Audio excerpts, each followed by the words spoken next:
Hello everyone, welcome to our YouTube channel. एक नए video में फिर से आपका स्वागत है। और आज हमने एक ऐसे स्पेशल गेस्ट को इस यूट्यूब चैनल पर इनवाइट किया है जो NSIT से ग्रेजुएटेड है and currently he is working as an HD2 with Expedia. आज हम उनके सॉफ्टवेयर इंजीनियरिंग की जर्नी के बारे में जानने की कोशिश करेंगे और देखेंगे कि क्या क्या चैलेंजेस उन्होंने फेस किए जब उन्होंने अपना करियर स्टार्ट किया, और साथ ही ट्राई करेंगे कि उनके इस एक्सपीरियंस से आपको कुछ सीखने को मिले। तो चलिए वीडियो को स्टार्ट करते हैं। Thank you Shubham for accepting our invite. हम लोगों ने आपको बहुत सारे इनवाइट्स भेजे थे अपने इस पॉडकास्ट पे बुलाने के लिए, तो फाइनली आपने एक्सेप्ट कर लिया, तो थैंक यू फॉर दैट। तो बताइए आप कैसे हैं। बस मैं बहुत अच्छा हूँ। आप बताइए, आप कैसे हैं? बस चल रही है। और आज हम इस पॉडकास्ट में आपकी सॉफ्टवेयर इंजीनियरिंग की जर्नी के बारे में डिस्कस करेंगे और जानने की कोशिश करेंगे कि अलॉन्ग द वे आपने कौन कौन से चैलेंजेस फेस किए थे, और हमारे जो फ्रेशर्स हैं जो कॉलेज से पास आउट होने वाले हैं या ऑलरेडी इंडस्ट्री में काम कर रहे हैं वो आपके इस एक्सपीरियंस से कैसे लर्न कर सकते हैं। तो सबसे पहले स्टार्ट करते हैं आपके कॉलेज से। आपकी कॉलेज लाइफ कैसी थी, कॉलेज में प्लेसमेंट कैसा था। जब आपके कॉलेज में प्लेसमेंट सेशन स्टार्ट हुआ तो आपको क्या स्ट्रगल करने पड़े थे।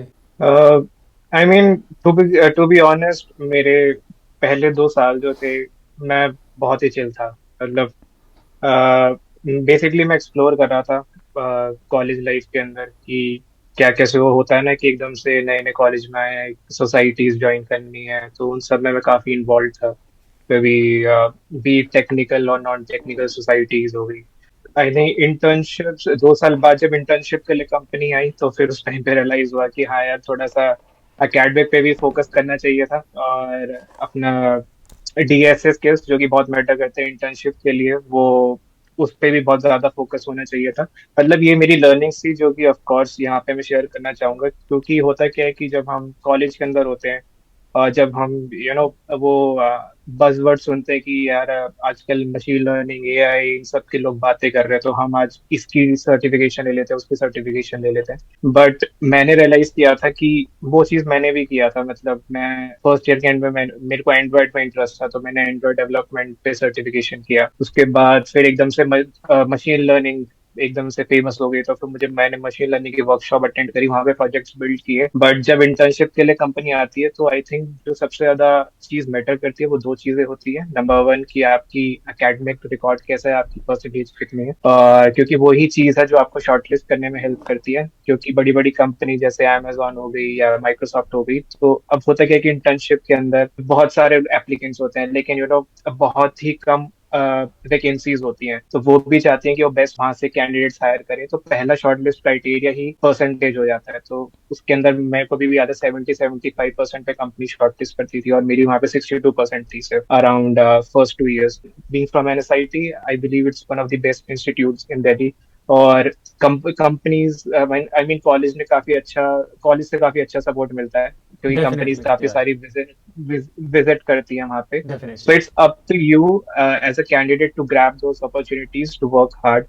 तो आई बिलीव, तो उस वे में बहुत ही अच्छा एक्सपीरियंस था कि डेली कंपनीज आ रही थी, हम डेली टेस्ट दे रहे होते थे। तो अगर एक कंपनी में नहीं हुआ, दूसरी कंपनी में हुआ, तो वो आपको हेल्प करता है लर्न करने में कि आप क्या गलत कर रहे हो, उस पर आप वर्क कर सकते हो, और आप वो नेक्स्ट कंपनी में वो चीज रेक्टिफाई करने की कोशिश कर सकते हो। तो आई मीन, मैं भी बहुत कंपनीज में रिजेक्ट हुआ था, मेरे पहले राउंड क्लियर नहीं होते थे। आई स्टिल रिमेम्बर कि सिर्फ 2 कंपनीज की ही मेरे पहले राउंड क्लियर हो पाए थे, और उसमें से पहली एयरटेल थी, जिसके अंदर आई बिलीव टेक्निकल राउंड के अंदर वो ज्यादातर जावा डेवलपर्स के लिए आई बिलीव हायर कर रहे थे। तो मैं, me being from a C++ background, maybe मेरी प्रोफाइल जब भी उनको ज्यादा अट्रैक्टिव नहीं लगी थी okay. Compare to other candidates. और जो दूसरी कंपनी थी, दैट इज सैमसंग। तो सैमसंग का मेरा 3 राउंड्स हुए थे और काफी अच्छे गए थे, and that's how I got my first on campus offer from Samsung. मतलब तो आपके इस एक्सपीरियंस को अगर समराइज करें तो अपने कॉलेज लाइफ में आपको पिक करना पड़ेगा कि आपको क्या चाहिए, ना कि आप इधर से उधर जंप करो, और अपना एक पाथ पिक करके आप उस पर कॉन्स्टेंटली काम करते रहो। हाँ, मतलब I mean from my experience कि मैं ज्यादा फोकस्ड रहा था, जो रेज्यूमे के अंदर वो सेक्शन होता है ना यार, कि एडिशनल चीजें या good to have things, hmm. कि ठीक है कि यार Android web development, machine learning, इन सब पे प्रोजेक्ट्स किए हैं। तो वो जो वो वाले पॉइंट्स थे, मैं ज्यादातर उन पे फोकस कर रहा था। और उस दौरान मैं अपने इनिशियल ईयर्स में जो बेसिक जो फंडामेंटल्स होते हैं, for example data structure algorithm हो गया, for what it's worth aptitude भी हो गया, कुछ कंपनीज एप्टीट्यूड भी पूछ लेती है पहले राउंड में, तो ये कुछ ऐसी चीजें होती है जिन पे आपको इक्वली ध्यान देना होता है, प्लस एकेडमिक्स, क्योंकि सबसे पहली चीज तो परसेंटेज ही है जो कि मैटर करती है, अदरवाइज आप इंटरव्यू भी नहीं दे पाओगे जब तक आप शॉर्टलिस्ट ही नहीं डेफिनेटली। होगे पहले राउंड में बैठने के डेफिनेटली। लिए भी। तो आई तो मैं यही शेयर करना चाहता हूँ, जो भी ये कॉलेज स्टूडेंट्स देखेंगे इस वीडियो को आगे, तो अपना जो फोकस है एटलीस्ट फॉर इंटर्नशिप्स, एकेडमिक्स पे को भी इक्वली इंपॉर्टेंस देना along with your coding skills, तो वो आपको हेल्प करेगा इंटर्नशिप्स क्रैक करने में। ओके। और मेरा फिर नेक्स्ट क्वेश्चन रहेगा कि आपका, जैसे हम सबको पता है कि एनएसआईटी ना कि केवल दिल्ली में बल्कि इंडिया का बहुत बढ़िया कॉलेजेस में से माना जाता है, और इसने अपनी जो लेगेसी है वो काफी लंबे समय से मेंटेन करके रखी है। तो आपके कॉलेजेस में जो आपके कॉलेज में जो मोस्टली एमएनसीज विजिट करती है, वो क्या स्टार्टिंग के दिनों में विजिट करती है या फिर through out the placement session visit करती रहती है? आई थिंक इट मोस्टली पहले 6 महीने बहुत ज्यादा हायरिंग हो रही होती है, कि ऐसा भी होता है कि एक दिन दो दो कंपनीज भी आ रही होती है, तो पहले 6 महीने तो बिल्कुल पैक्ड रहता है। उसके बाद जो हमारा इवन सेमेस्टर या जो 8 सेमेस्टर होता है, उसके अंदर भी कंपनीज आती हैं, बिल्कुल आती हैं, बट हम्म। कंपैरेटिवली थोड़े से कम हो जाती है, जो कि ऑड सेमेस्टर में आती हैं, but overall throughout the year companies visit करती है, from top MNC to a startup. Okay. और जैसा कि हम लोगों को पता है कि आप अभी एक्सपीडिया में काम कर रहे हो, तो और आप, मुझे पर्सनली पता है कि आप एक कंप्यूटर साइंस बैकग्राउंड से हो, तो मतलब हम अपने व्यूअर्स को आपकी जर्नी के बारे में बताने की कोशिश कर रहे हैं। तो मेरा नेक्स्ट क्वेश्चन है कि कॉलेज से पहले आप आपका आपका बैकग्राउंड क्या था फ्रॉम स्टडीज पर्सपेक्टिव? क्या आपने कभी कंप्यूटर पहले पढ़ा था, कोडिंग पहले कभी करी थी, या फिर आपने कॉलेज में आके ही ये सब कुछ स्टार्ट किया? Yeah, so coding background से ही था before joining the college. So not to brag about it, I was the computer science topper of my school. Okay. तो वहीं से ही थोड़ा इंटरेस्ट आ गया था कि हाँ कुछ करना है तो आगे जाके तो इसी फील्ड के अंदर करना है। जब मैं कॉलेज में एंटर किया तो I was in ICE branch, which is instrumentation and control engineering, तो थोड़ा सा डिसहार्टन हुआ था यार कि आईटी या सीएस नहीं मिली, बट आई वाज लकी कि I got promoted to the IT branch in my next semester, and that's how IT के अंदर मेरी कॉलेज जर्नी स्टार्ट हुई फ्रॉम सेकंड सेमेस्टर ऑनवर्ड्स। उस टाइम पे मैंने सिर्फ सी प्लस प्लस पढ़ के आया था, लेकिन जैसे कॉलेज में आया तो फिर उसमें जावा के बारे में पढ़ा, data structure, advance data structures के बारे में पढ़ा, तो काफी कुछ नई चीजें थी जो मैं स्कूल में नहीं पढ़ी थी, लेकिन मैंने कॉलेज में आके पढ़ी वो चीज। That's how it was. Okay. और जब आप कॉलेज में आए थे तो आप मतलब आपको सी प्लस प्लस का नॉलेज पहले से था, बट आप यूजुअली कोडिंग करते थे, या जो हम लोग बहुत बज़वर्ड सुनते हैं कि आप कंपेटिटिव कोडिंग, आपने कब स्टार्ट करी थी, और आप अपना कितना टाइम अपने सब्जेक्ट्स के लिए इन्वेस्ट करते थे और कितना टाइम अपने कोडिंग में इन्वेस्ट करते थे? अच्छा, तो जैसे मैंने बोला कि अपने पहले 2 साल तो मतलब मैं मोस्टली चिल आउट ही कर रहा था, अपना हम्म। एक्सप्लोर कर रहा था। तो स्टार्टिंग में तो मेरा मेजर फोकस जो होता था वो एकेडमिक्स पे ज्यादा होता था। आप मान सकते हो कि मे बी शायद 70 to 80% में एकेडमिक्स पे ही फोकस था, और क्योंकि क्योंकि फर्स्ट ईयर मेरा काफी अच्छा नहीं गया था एकेडमिक पॉइंट ऑफ व्यू से, तो मेरा सेकंड ईयर पे ज्यादा फोकस था कि अपनी परसेंटेज मेरे को इम्प्रूव करनी है, ताकि मैं जब प्लेसमेंट सीजन से पहले एटलीस्ट एलिजिबल हो पाऊँ for most of the companies. उसके बाद फिर तो इनिशियल 2 साल के लिए मेरा फोकस एकेडमिक्स पे ज्यादा रहा, मे बी 20-25% कोडिंग पे होता था। फिर थर्ड ईयर ऑनवर्ड्स, क्योंकि फोर्थ ईयर आपका बहुत ही इंपॉर्टेंट रहता है प्लेसमेंट पॉइंट ऑफ व्यू से, तो मैंने थर्ड ईयर पे फिर अपना फोकस जो है लगभग बराबर कर दिया था, 50% ऑन एकेडमिक्स, 50% कोडिंग। और जैसे जैसे ये टाइम पास आता गया towards the fourth year, academics की परसेंटेज कम होती गई और कोडिंग की परसेंटेज जो टाइम था वो ज्यादा होता गया उस पर। अच्छा। और तो मतलब इस चीज़ को मैं इस तरीके से समराइज कर सकता हूँ कि आप अपने जो कॉलेज सब्जेक्ट्स हैं उनको जस्ट एकदम से निगलेक्ट मत करो, इनफ अपना सीजीपीए, अपनी परसेंटेज मेंटेन कर सको, जिससे कि आप एटलीस्ट जो कंपनीज का प्लेसमेंट सेशन में क्राइटेरिया रहता है आप उसको इजीली क्लियर कर पाओ। हाँ, वो बहुत इंपॉर्टेंट चीज होती है, हमें पता ही नहीं। मैं भी सुनता था जब अपने टाइम में कि काफी सीनियर्स बोलते थे यार एकेडमिक्स तो ज्यादा मतलब इतनी इंपॉर्टेंट नहीं होती, कोडिंग स्टार्टिंग फर्स्ट ईयर से ही करो। काफी मेरे भी क्लास में ऐसे लोग होते थे जो code code chef code forces पे लगे पड़े हैं फर्स्ट सेमेस्टर से ही। उस टाइम पे मैं ये पहली बार सुन रहा होता था, मैंने Geeks for Geeks first time में अपनी पहली बार सुनी थी, और लोग पता नहीं कोड शेफ कोड फोर्सेस पे पहुंच गए थे उस टाइम पे। और उनकी एकेडमिकली वो अच्छा नहीं कर रहे होते थे। तो बाय लेकिन ये चीज मुझे बाद में रियलाइज हुई, और आई बिलीव उनको भी हुई थी, क्योंकि कंपनीज बैठने के लिए अलाउ नहीं करती जब इंटर्नशिप का टाइम आता है, क्योंकि आपकी परसेंटेज इतनी अच्छी नहीं होती है। क्योंकि उनको भी शॉर्ट लिस्टिंग क्राइटेरिया चाहिए होता है, क्योंकि डिमांड बहुत सारी है और वैकेंसीज कम है, तो सबसे पहला क्राइटेरिया ही होता है। और इन्हीं ऐसे ही स्टूडेंट्स का जो है नुकसान हो जाता है, क्योंकि परसेंटेज ही अच्छी नहीं थी। या तो फोकस इक्वली इनिशियली तो इनिशियल एकेडमिक पे बहुत फोकस करना चाहिए। इंटर्नशिप पॉइंट ऑफ व्यू से एक बार आपकी इंटर्नशिप लग जाए तो आपको प्री प्लेसमेंट ऑफर भी मिल जाता है, आप अच्छा काम करते हैं वहां पे, तो आप ऐसे तो कम्प्लीटली एकेडमिक को निग्लेक्ट करना, आई डोंट थिंक कि it's the right way. Academic को भी इम्पोर्टेंस मिलने चाहिए, बट हाँ कि इंटर्नशिप के बाद आप उसको थोड़ा सा कम कर सकते हो, क्योंकि आपके प्लेसमेंट का टाइम पास आने लगता है, तो आप कोडिंग पे और दूसरे स्किल्स पे जैसे प्रोजेक्ट्स वगैरह ऐड ऑन करना हो, उन चीजों पे अपना फोकस स्टार्ट कर सकते हो। ओके।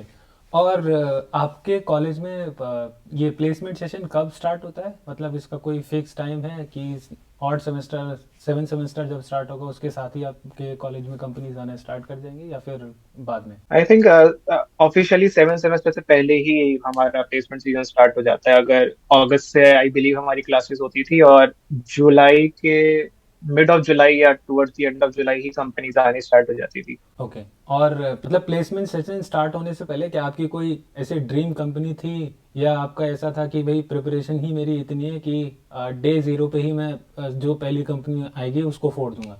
मतलब इंटेंशन तो यही थी कि मतलब सब हम सब सुनते हैं यार, फांग मांग, उस टाइम पे तो वही बज़वर्ड था, तो हमारा भी वही, मतलब कह सकते हो कि ड्रीम था कि हाँ ऐसे ही कुछ बड़ी कंपनीज में काम करने को मिले, और इनिशियली ऐसी ही कंपनीज आती हैं प्लेसमेंट के लिए।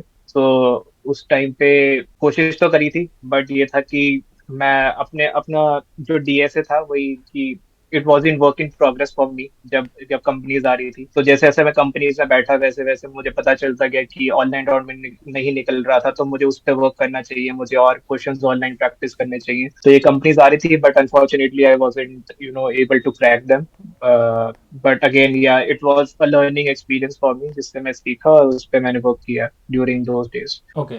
और मतलब फिर आपका कॉलेज प्लेसमेंट हुआ, आपने अपनी कंपनी ज्वाइन करी जिसमें आपको ऑफर मिला था, विच वाज सैमसंग। तो आपको सैमसंग में कितना टाइम काम करने के बाद फील हुआ कि नहीं यार, अब मुझे बाहर एक्सप्लोर करना चाहिए, कुछ और चैलेंजेस को सॉल्व करना है, या फिर यहाँ पे मज़ा नहीं आ रहा है, या उसके पीछे रीज़न क्या था कि जब आपने स्विच करना स्टार्ट किया from Samsung? I think around एक साल जब मैंने कंप्लीट कर लिया था सैमसंग में, तो उस पॉइंट पे मुझे रियलाइज हुआ था कि now it's time to move on, because to be honest Samsung के अंदर जो काम था मोबाइल R&D पे था, और मैंने अपने कॉलेज टाइम में भी जो प्रोजेक्ट्स किए थे वो एंड्रॉइड पे काफी किए थे। अब वो मेरी किस्मत थी कि जब मेरी ऑन कैंपस प्लेसमेंट हुई तो एक ऐसी कंपनी में कि वो भी एंड्रॉइड पे ही काम करती थी, ओके। मोबाइल R&D डोमेन पे। तो जब मेरे मेरे फ्रेंड्स की प्लेसमेंट होती तो मैं उनसे सुनता था कि मैं इस डोमेन में काम कर रहा हूँ, फॉर एग्जांपल वेब डोमेन में काम कर रहा हूँ, उसके अंदर मैं इस तरीके से काम कर रहा हूँ, तो सुनने में अच्छा लगता था कि हाँ अरे ये काफी इंटरेस्टिंग साउंड कर रहा है, मुझे भी मतलब वो चीज एक्सप्लोर करनी चाहिए एक डिफरेंट डोमेन जाके। तो थोड़ा मोनोटोनस हो गया था, इसलिए आई डिसाइडेड कि अब वापस से पढ़ना चाहिए और दूसरी अपॉर्चुनिटीज एक्सप्लोर करनी चाहिए अराउंड एक साल बाद। ओके। और आपका जो सैमसंग का ओवरऑल एक्सपीरियंस था, आप उसको कैसे, कितना रेट करोगे, लेट्स से फ्रॉम 0 to 10? और आपका वर्क लाइफ बैलेंस कैसा था आपकी टीम में?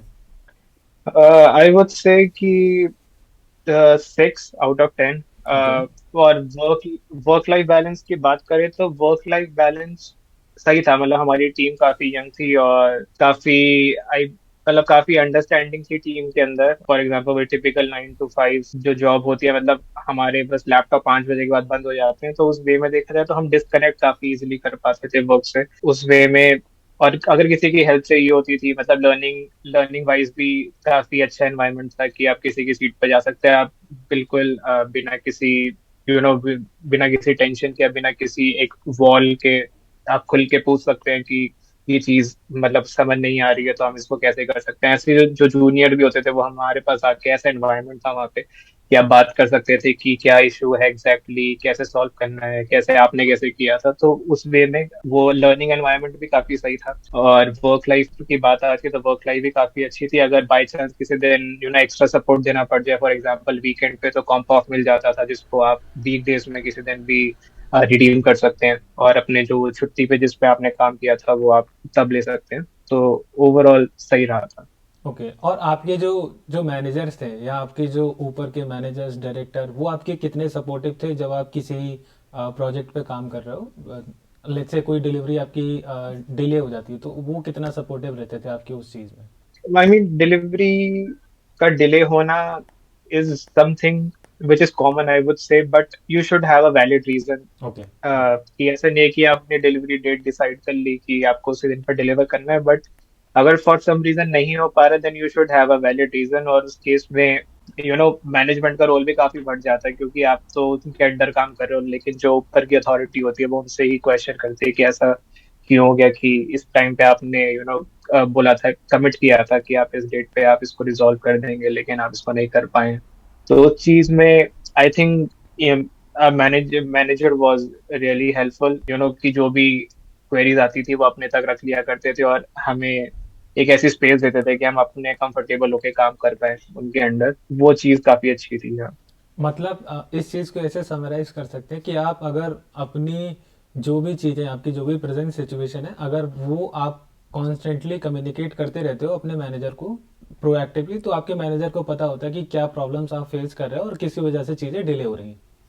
ओके। Yes, right. ओके।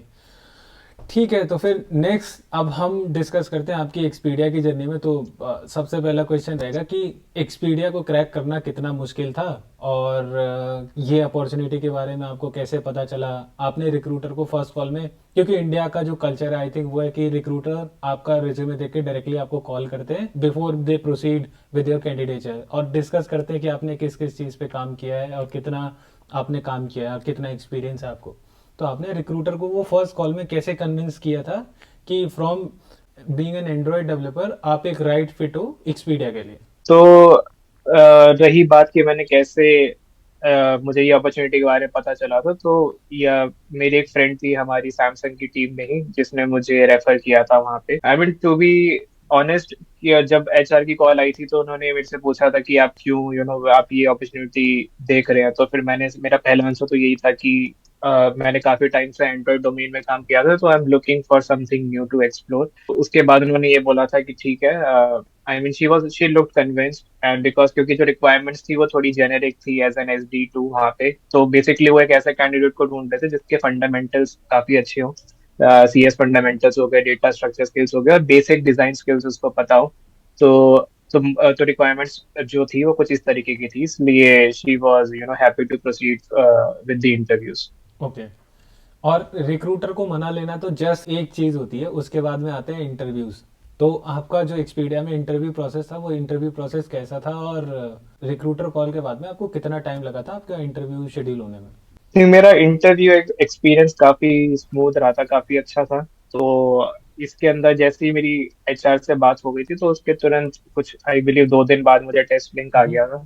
तो उसके अंदर सबसे पहला राउंड जो था वो ऑनलाइन राउंड ही था। तो एक बार वो क्लियर हो गया था, तो उसके बाद फिर मेरे इंटरव्यू शेड्यूल हो गए थे। I think most likely next day पे ही शेड्यूल हो गए थे तुरंत। नेक्स्ट मतलब जिस दिन मैंने एक टेस्ट दे दिया, तो उसके अगले दिन HR की कॉल आ गई कि we would like to go with the further round of interview.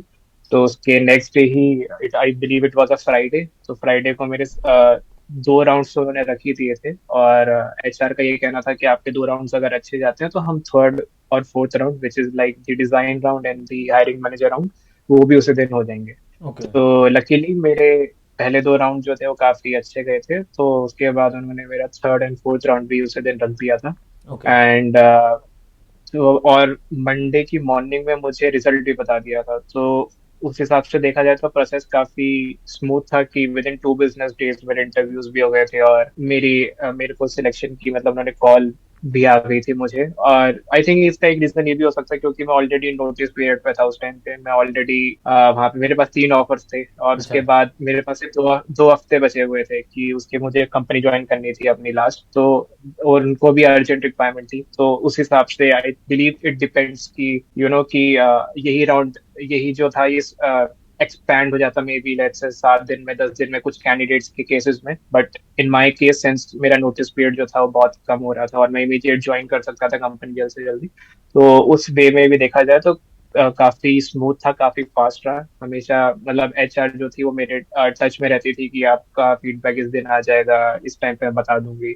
और जब फीडबैक आ भी गया था तो उसके बाद फिर ये इंट्रोडक्टरी कॉल भी कराते हैं, मतलब उस वे में भी एचआर आपके टच में रहती है कि आपकी मैनेजर के साथ इंट्रोडक्टरी कॉल होगी, आपकी कॉल कैसी गई मैनेजर के साथ। तो काफी अच्छा एक्सपीरियंस रहा था। मतलब चूंकि आप इमीडिएटली ज्वाइन करने के लिए अवेलेबल थे, इसलिए कंपनीज ने आपका जो प्रोसेस था वो थोड़ा सा फास्ट ट्रैक कर दिया था। तो यहाँ पे एक Yes. इम्पॉर्टेंट जो लर्निंग है वो हमारे व्यूवर्स के लिए ये है कि आप अपनी करंट सिचुएशन जितना हो सके, जितना ट्रांसपेरेंट वे में अपने रिक्रूटर को कन्वे करोगे, उतना ही रिक्रूटर आपसे आपकी प्रोसेस को ट्रांसपेरेंसी से प्रोसेस करवाने की कोशिश करेगा। ठीक है। या राइट। ओके। ओके। तो इंटरव्यूज में उनका किस चीज़ पे फोकस था? डीएसए पे फोकस था, डिज़ाइन पे, या फिर बिहेवियरल पे कितना फोकस था उनका? ओके, तो एक्सपीडिया के अंदर SG2 रोल के लिए अराउंड 4 राउंड्स होते हैं in total. I am talking about face to face. Okay. तो पहले दो जो होते हैं उस पे जो फोकस रहता है वो कोडिंग डीएसए पे रहता है। तीसरा राउंड जो होता है वो सिस्टम डिजाइन, और fourth round being the hiring manager. I believe जो कोडिंग राउंड की अगर मैं बात करूं तो क्वेश्चंस जो होते हैं वो इजी टू मीडियम ही रहते हैं, ज्यादा कोई ऐसे टॉप क्लास या कुछ ज्यादा ही टफ क्वेश्चंस नहीं होते, जो कोड फोर्सेस से उठाए गए हो, कोड से उठाए गए हैं, ऐसा कुछ नहीं होता। और system design, I mean for an SG2 आपको बेसिक सिस्टम डिजाइन आना चाहिए। ऐसे नहीं कि आप पूरा सिस्टम एंड टू एंड पूरा बना के दे देंगे और वही काफी मैटर करेगा। आई मीन पूरा का पूरा एंड टू एंड सिस्टम बनाना। कुछ वो ऐसा भी होता है कि वो आपको बेसिक सा कंपोनेंट दे देंगे या जनरल सिस्टम डिजाइन क्वेश्चंस पूछ लेंगे कि अवेलेबिलिटी रिलेटेड हो गया, कंसिस्टेंसी रिलेटेड हो गया, कोई भी सिनेरियो बता देंगे कि प्रोडक्शन में ये इशू हो गया तो आप कैसे उसको सॉल्व कर सकते हैं, मतलब कैसे करेंगे। तो वो आपका थॉट प्रोसेस जानने की कोशिश करते हैं कि आपकी कौन से कंपोनेंट को पहले देखेंगे, कौन से को बाद में देखेंगे। तो इस तरीके से आपको जज करने की कोशिश करते हैं कि आपको बेसिक सिस्टम डिजाइन आता है कि नहीं आता। मेरे केस में जो मेरे को क्वेश्चन पूछा गया था वो तो सिंस मेरी जो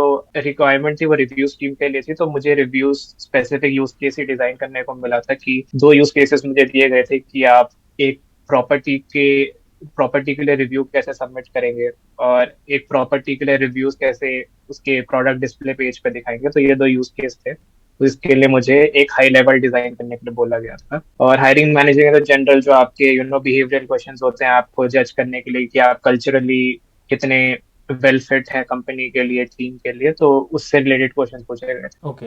मतलब इस चीज़ को ऐसे समराइज कर सकते हैं कि जो ओवरऑल प्रोसेस है आपकी इंटरव्यू की, वो मोस्टली आपके जॉब रोल से रिलेटेड रहती है। जिस रोल के लिए आप इंटरव्यू दे रहे हो वो ट्राई करते हैं कि आपके जो क्वेश्चंस रहे वो उसी के अराउंड रिवॉल्व करें, ना कि कहीं से लीड कोड हार्ड क्वेश्चन पूछ दिए जिसका कोई रेलेवेंस नहीं है आपके जॉब डिस्क्रिप्शन से। ओके। या करेक्ट।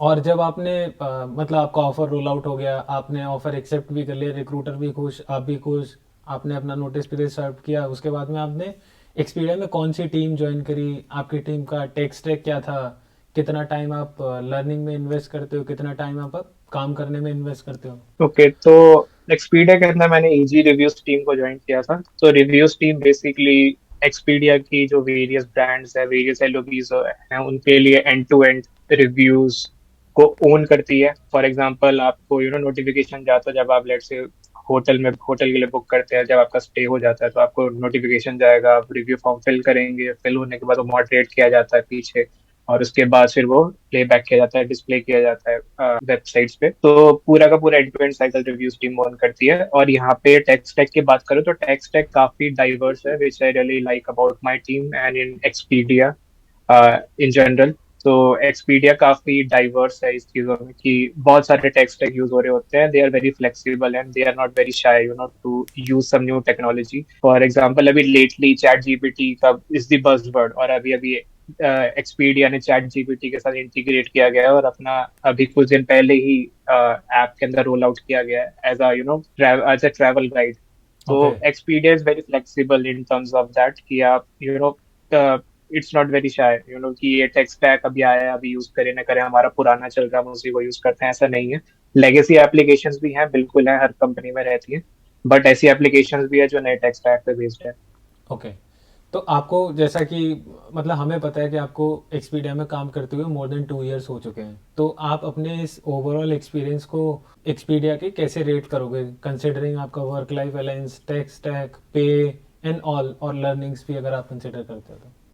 आई थिंक ओवरऑल मैं बहुत ही अच्छा फील करता हूँ, बहुत ही जिस जो मेरी लर्निंग्स रही हैं, I mean being from N Android background and joining the web domain hmm. And तो उसके अंदर काफी कुछ नया था। मतलब फॉर एग्जांपल सैमसंग से जब हम आए थे तो सैमसंग के अंदर काफी कुछ सैमसंग स्पेसिफिक था, being from even an email और अब मैसेंजर एप्लीकेशन, सब कुछ सैमसंग स्पेसिफिक था। ठीक और है। यहाँ पे जिन चीजों पे मैंने काम किया था वो काफी जेनेरिक चीजें थी, जो कि स्टैम मतलब कंपनीज जो है वो यूज करती है। फॉर एग्जांपल मैसेंजर के लिए स्लैक हो गया या आउटलुक हो गया, आई मीन तो वो उस वे में देखा जाए तो ये लर्निंग्स मेरे लिए काफी यूजफुल रही और आई बिलीव आगे जाके मुझे हेल्प भी करेंगी। वर्क लाइफ बैलेंस भी, I mean again it depends on team to team across various companies. तो मेरी मेरी टीम में तो काफी अच्छा वर्क लाइफ बैलेंस रहा है, मैनेजमेंट काफी सपोर्टिव रही है even during the Covid times. If okay. you feel like you're not feeling well, so without applying sick leave, you can take the day off. So इतना इतना मतलब supportive थी management उस टाइम पे, और वर्क लाइफ बैलेंस में इतना importance दिया जाता है यहाँ पे। और ऐसा मैंने बताया कि टेक स्टैक तो मतलब यहाँ पे बहुत सारे टेक स्टैक हैं, तो उस वे में सोचा जाए तो उस वे में काफी अच्छी लर्निंग रही है मेरी। और तो जो ग्राफ है वो हमें वो ऊपर ही गया है, ऐसा नहीं है किसी पॉइंट ऑफ टाइम पे नीचे गया हो। जहाँ से मैंने स्टार्ट किया था और अभी मैं जहाँ पे हूँ, तो काफी कुछ सीखने को मिला है पिछले 2 सालों में। And looking forward to new learnings. Okay. और जैसे कि हमारे इस पॉडकास्ट को बहुत सारे कॉलेज ग्रेड्स भी देखते हैं, बहुत सारे फ्रेशर्स देखते हैं कि भाई एक्सपीडिया में जाने के लिए क्या करना चाहिए, क्या क्या चीज़ें फॉलो कर सकते हैं। तो आप अपने इस वैल्यूएबल एक्सपीरियंस से हमारे व्यूअर्स को क्या चीज़ शेयर करना चाहोगे, जिससे कि जो व्यूअर्स हैं उनका जो कंपनी में अप्लाई करने के तरीके से लेकर फाइनली इंटरव्यू क्रैक करने का जो प्रोसेस है वो थोड़ा सा आसान हो सके। आई थिंक सबसे बेहतरीन चीज तो यही होती है कि किसी भी कंपनी के करियर स्टेज पे जाए और वहाँ पे ओपनिंग्स रहती हैं, तो आप जिस रीजन में काम करना चाहते हैं, जिस पर्टिकुलर डोमेन में काम करना चाहते हैं, बी डेटा साइंटिस्ट, एनालिस्ट और प्रोडक्ट से लेकर इंजीनियरिंग हो गया, तो आप उन सेक्शंस को एक्सप्लोर कर सकते हैं। सबसे पहली चीज तो वही है। दूसरी चीज ये है कि आप लिंक्डइन पे कनेक्ट कर सकते हैं ऐसे ही लोगों से जो कि एक्सपीडिया में काम कर रहे हैं, रिक्रूटर से कनेक्ट कर सकते हैं वहाँ पे, ताकि अगर कोई हायरिंग ड्राइव होती है तो आपको वहाँ पे अपडेट्स मिल जाए ओके। और आप रेडी रहें उस चीज के लिए। तो ऐसे आप रीच आउट कर सकते हैं। और प्रोसेस, जैसे मैंने बताया कि प्रोसेस ऐसे टू बी ऑनेस्ट बहुत हाई फाई नहीं होता। जैसा आपके अगर बेसिक्स क्लियर है, आपके फंडामेंटल्स ठीक है, तो आप एक्सपीडिया क्रैक कर सकते हैं। That is from the technical point of view. लेकिन अगर personal point of view, as an individual आप ट्रैवल एंथुजियास्ट होने चाहिए, तो आप ज्यादा बेहतर तरीके से कंपनी के वैल्यूज से रिलेट कर पाएंगे और आपको काम करने में मजा आएगा उसमें। ओके। और जैसा कि हमें पता है कि एक्सपीडिया जो है मोस्टली ट्रैवल डोमेन में ही वर्क करती है, जहाँ पे वो basically tries to simplify the hotel booking, flight, taxi, cab, whatever जो भी आपका एक यूज़र की जर्नी होती है जब आप किसी ट्रिप पे जाते हो। तो कोविड टाइम, जैसे अभी तो हमें पता है कि कंपनीज काफ़ी अच्छा कर रही हैं, कोविड रिस्ट्रिक्शंस उतनी नहीं रही, लेकिन हमारे जो व्यूअर्स हैं जिनके मन में ये क्वेश्चन है कि एक्सपीडिया कितना सेफ है ज्वाइन करना, कंसिडरिंग अगर फ्यूचर में लॉकडाउन्स लग जाते हैं या कोविड की वजह से या कोई नई चीज़ आ जाती है, तो हमारी जॉब कितनी सेफ है, कितना कितना हम एक्सपेक्ट कर सकते हैं support from Expedia. I think अभी न्यूज में तो आपने सुना ही होगा कि बेसिकली जो मांग कंपनीज हैं वो तो ऑलमोस्ट एप्पल को छोड़ के सभी ने ही फायर किया है। ओके। लेकिन एक्सपीडिया ने मार्केट की वजह से जो जो रिसेशन वगैरह चल रहा है, तो वो चीज का इम्पैक्ट एक्सपीडिया पे तो नहीं आया है। और अभी हालांकि जो भी फायरिंग सुनी है किसी ने एक्सपीडिया से रिलेटेड, तो it was more around the restructuring और the way we do the work. Basically अभी अभी हमारी जो प्रोडक्ट एंड जो टेक की टीम थी वो कंबाइंड हुई थी कुछ टाइम पहले, तो चीजों को स्ट्रीमलाइन करने के लिए रीऑर्ग किया गया था। तो उस वे में अभी कुछ जो भी आपने ले ऑफ की न्यूज सुनी होगी, मे बी शायद वो उससे रिलेटेड हो। बट रिसेशन की वजह से एज सच तो कोई इम्पैक्ट नहीं आया है एक्सपीडिया पे। और आई एम कॉन्फिडेंट। और अभी तो आई थिंक जो बुरा समय था वो ज्यादातर निकल गया, अब चीजें बेहतर हो रही हैं, लोग अब ट्रैवल करने लगे हैं, कंसीडरिंग कि जो यूएस है वो मेजर हब है एक्सपीडिया के लिए। मतलब जो मेजर जो यूजर्स हैं, जो ट्रैवलर्स हैं जो कि यूज करते हैं प्लेटफॉर्म, वो यूएस को बिलोंग करते हैं, और वहाँ पे अभी चीजें होपफुली अच्छी चल रही है और आगे भी अच्छी चलेंगी। सो आई एम कॉन्फिडेंट कि उस वे में तो उससे तो कोई आप बिल्कुल एक्सपीडिया सेफ है और आप ज्वाइन कर सकते हैं, और उससे related I don't see anything happening any time sooner. Okay, तो thank you Shubham for joining this session. Hopefully ये सेशन हमारे जो व्यूअर्स हैं, जो एस्पायरिंग सॉफ्टवेयर इंजीनियर्स हैं, उनके लिए एक हेल्पफुल सेशन रहा होगा। डेफिनेटली आपका जो लर्निंग एक्सपीरियंस था उनसे, उस लर्निंग एक्सपीरियंस से हमारे व्यूअर्स को काफ़ी सीखने को मिलेगा। तो आप कुछ इस सेशन के एंड में कुछ कहना चाहोगे हमारे व्यूअर्स से? हाँ बिल्कुल यार, मतलब just don't compare yourself to others. मैं तो ये बोलूंगा कि everyone has their own journey. That's what I believe. कि ऐसा मैं सोचना कि यार उसकी कहीं और प्लेसमेंट लग गई, यार वो एक दिन में इतने क्वेश्चन सॉल्व कर पा रहा है, मैं इतने कर पा रहा हूँ, मेरी इधर लगी है। मतलब at the end everyone gets to that place where they are supposed to be. सबकी अपनी अपनी जर्नी होती है। Just keep doing the hard work, don't get disheartened, don't get demotivated, don't beat yourself up. Just keep doing the hard work and eventually you'll get there. या Yeah. Okay, मतलब इस चीज़ को तो आप नॉट इवन जस्ट सॉफ्टवेयर, जो software engineers हैं, but आप किसी भी डोमेन के जो एस्पायरिंग बंदे हैं, आप उनको भी एडवाइस दे सकते हो कि just focus on your skills, focus on your अपनी जो तुम्हारी चीज़ें जिन पे तुम इम्प्रूव कर सकते हो, and don't compare yourself with others. सबकी जर्नी अलग अलग होती है, लेकिन इवेंचुअली सब वहीं पहुंचते हैं जहाँ उनको पहुंचना है। हाँ, ठीक है। correct, yeah.